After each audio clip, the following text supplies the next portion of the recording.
Nagyod kapugngan. Last nagyod. Last nagyod Ben. So thank you Lord. 30.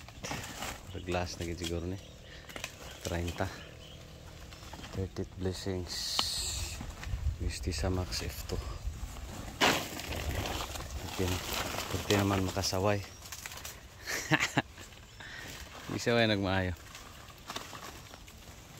Lang. Libre pa ni.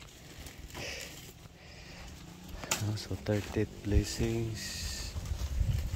Ang ating gusti sa Max F2. Thank you Lord.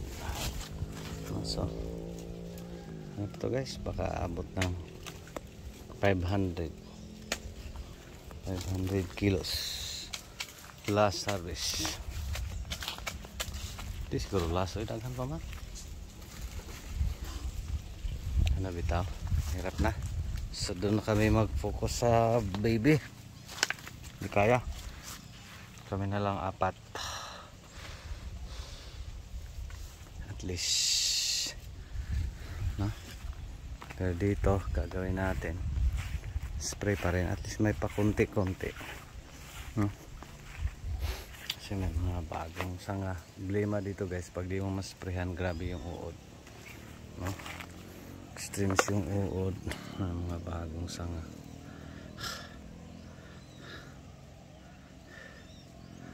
Pero since matanda na, ganun talaga.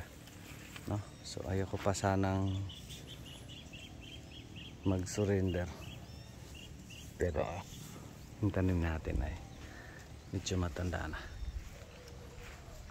Tapos grabe yung uod. Pag di mo masprayhan, kaya ubusin ng dahon pag ganitong edad, walang spray. No? So dito spray tayo last week. So parang almost 1 week na ata. Ngayon ay Thursday. Last spray parang Friday last week. So 6 days. So kailangan talaga ito mag-spray. Again, ano na yan, may mga bagong kalbosana. Pero hindi na, mahirap na.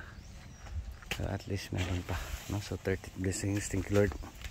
Ating Mystic sa Max F2 yun guys. Short video. Full oras. God bless everyone. Thank you Lord.